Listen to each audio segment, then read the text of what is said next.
When the trumpet of destiny blows in your ears, you must respond with guts. Develop the thick skin and prepare for the worst. See today's people on My Fear, My Anchor.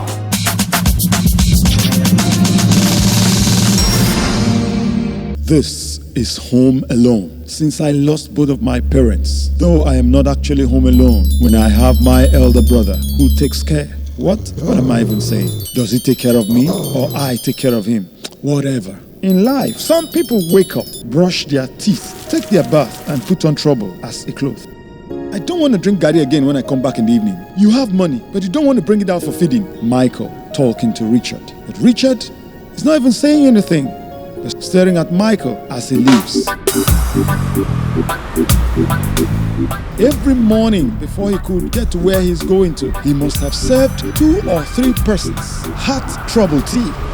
Richard lost his parents at a very tender age to a motor accident. He hustles to further his educational career. He is a music director. And coming to the place where he teaches, there is another instructor teaching the students. Wow. At the front of the students lies a 500 naira note. Hey, what's that money for? Richard asks. The students chorously answered, we are asked to do press up 10 times to collect it. Richard says, See, let me tell you, wherever you see money, don't let it go. The class laughs. Okay, I will do it, Richard exclaims to the teacher.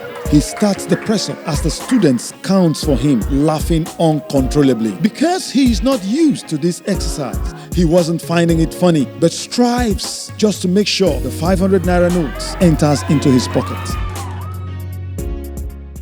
His brother Michael, a politician, according to him, is busy on his area of work. Hey, please, we would like to interview you on the works going on in this Tufiakwa state and generally the performance of our governor, Olembe. The interviewer asks a pedestrian, Timothy. And before Timothy could accept, Michael says to him, if you dare talk nonsense here, you will see. I will tear you apart. Michael is not just a thug. Everyone knows him as a very strong man. He can fight. He can do all manner of thuggery. With this threat, Timothy behind the microphone says, our governor is doing very well. Take a look around and you can see things for yourself. Thanks. This statement shocks the interviewer, Michael, and his colleagues because they know that Timothy is invariably saying that the governor is doing nothing to improve the state. What kind of speech was that? Michael asks Timothy. Timothy didn't say a word, but continues on his way. Michael follows him, showering all manner of hate speech on him, expecting him to talk back. But Timothy stops, looks at Michael and says, I am not stupid. Michael flamed up and says to Timothy, you insult me? Me? A whole me? Timothy says, I didn't insult you. I am only referring to me, myself, and I. Like I did say, I am not stupid. Everyone fears to get into Michael's trouble net, so no one could talk. Hey bros, and I'm here saying so. Someone breaks the silence in Igbo language, meaning Timothy didn't insult you. I have been listening to this conversation. Michael gradually turns to where the statement was coming from. Like, is this person new in town? On coming close to the man, Michael raises him up and strikes him down, mounts on him, kicks his face mercilessly. No one dared to come close until he is satisfied. But still on top of the guy who is lying helplessly, it was a great and terrible scene as everywhere is quiet, expecting Michael to stand off the guy. But he keeps lying on him motionlessly for about 10 minutes. Then someone summons courage to walk close, taps Michael. Leave him now. He don't do now, he says to Michael. But he got no response. Then he pushes him off the guy like a joke. Michael is dead. It's confusing anyways. But the scene is real. The dead is dead.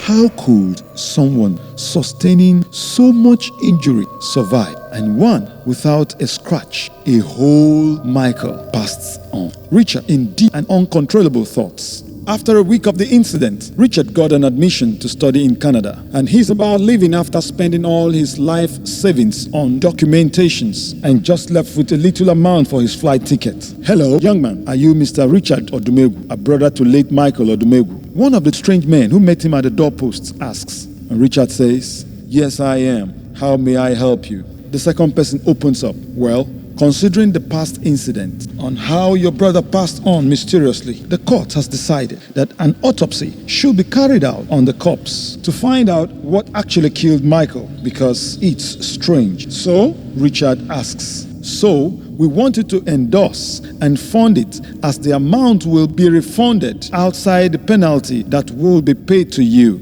if the man he fought was found guilty of his death," the man concluded. Richard stays quiet for a while. "It's a good one," he says, looking up to the sky as he continues. "There is only one question that scares me most. Question that if my friends and relations fail to ask me, my children will not fail. The question is, did you succeed?" They will be like, "Dad, after all these stories, your challenges and opportunities, did you succeed?" And my answer lies on the decision I'm about to take now.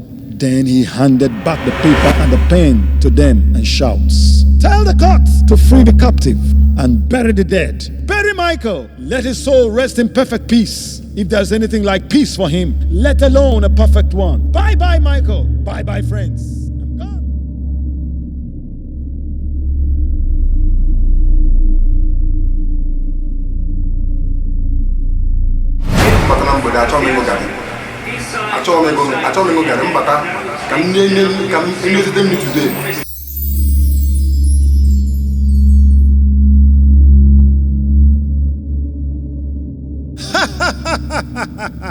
Share your thoughts about this story. Please, if you like our job, kindly hit the like button, share and subscribe for more. If you have a story you want us to cap, do let us know.